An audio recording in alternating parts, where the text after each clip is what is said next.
नमस्कार दोस्तों, आपका स्वागत है एक नई खबर के साथ। मनदीप ने कहा था, माँ अब हम बड़ा मकान बनाएंगे। कमज़ोर आर्थिक स्थिति में पले बड़े मनदीप ने माता पिता को बेहतर ज़िंदगी देने का किया था वादा। जिम्मेदारियां किस कदर बच्चों को वक्त से पहले बड़ा बना देती है, ग्राम सकनौली निवासी मनदीप सिंह नेगी की छोटी सी जिंदगी से इसका अंदाज़ा स्वयं लगाया जा सकता है। कमज़ोर आर्थिक स्थिति में पले बड़े मनदीप जब सेना में भर्ती हुए तो उनकी आंखों में माँ बाप के लिए बड़ा घर बनाने का सपना था। जब भी माँ से फ़ोन पर बात होती तो गांव में बड़ा घर बनाने की बात अवश्य करते। लेकिन नियति का खेल देखिए कि जिस बेटे की बदौलत माँ बाप ने बेहतर जीवन का सपना देखा, आज काल के क्रूर पंजों ने उसे ही उनके हाथों से छीन लिया और वह बड़े घर का सपना अपने साथ ही लेकर इस दुनिया से रुखसत हो गए।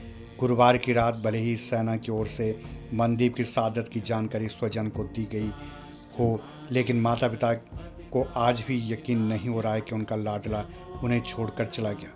मनदीप के पिता सतपाल गांव में बकरियां चुगाने के साथ ही मनरेगा में मजदूरी कर परिवार का पेट पालते थे। मनदीप ने बचपन से ही घर की विकट परिस्थितियां देखी तो उनमें माता पिता को बेहतर जिंदगी देने का जज्बा जोर मारने लगा। गांव के ही विद्यालय से हाई स्कूल की परीक्षा पास की और सेना में भर्ती होने की तैयारी शुरू कर दी। इंटर की परीक्षा पास हुई तो मनदीप ने सेना में भर्ती होने तक आईटीआई करने का मन बना लिया। आईटीआई में उन्हें प्रवेश भी मिल गया। इस बीच सेना में भर्ती रैली हुई तो सेना में भर्ती होने का मनदीप का सपना भी साकार हो गया। मनदीप की माँ हेमंती देवी बताती है कि सेना में भर्ती होने के बाद जब वह पहली बार घर आया तो उसने अपने पिता को मजदूरी करने से सख्त मना कर दिया। कहा कि अब वह उन्हें पैसे भेजेगा, साथ ही माँ के लिए बड़ा घर बनाने की भी बात कही।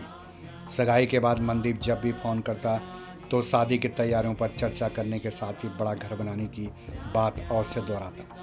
बेटे के गम में बिलखती माँ आज भी मनदीप के सबसे लिपट कर यही दोहराती रही कि उन्हें अच्छे दिन दिखाने का वादा कर वह स्वयं उनसे दूर चला गया। देहरी तक पार न कर पाए पिता। रविवार को जिस वक्त घर के आंगन में बेटे का शव रखा था, पिता सतपाल घर के भीतर बैठे नियति को कोस रहे थे। 3 दिन से बेटे के गम में आंसू बहा रहे पिता की आंखें पूरी तरह सूख चुकी थीं। बुढ़ापे की लाठी इस कदर टूटी कि पिता खड़े तक नहीं हो पाए। नाते रिश्तेदार और अन्य ग्रामीण किसी तरह उन्हें पुत्र के अंतिम दर्शन करवाने को बाहर लेकर आए, लेकिन पिता तो मानो बेसुध थे। सामने बेटे का शव पड़ा था और पिता पथराई आंखों से बेटे को इस उम्मीद से निहारते दिखे कि शायद बेटा उठ खड़ा हो। बेसुध पिता को किसी तरह लोग पुनः घर के भीतर ले गए। तो इस खबर के अनुसार स्पष्ट है कि मनदीप ने कहा था, माँ अब हम बड़ा मकान बनाएंगे। कमज़ोर आर्थिक स्थिति में पले बड़े मनदीप ने माता पिता को बेहतर जिंदगी देने का किया था वादा।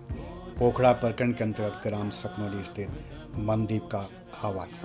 बेटे की याद में बेसुध माँ हेमंती देवी को संभालते ग्रामीण।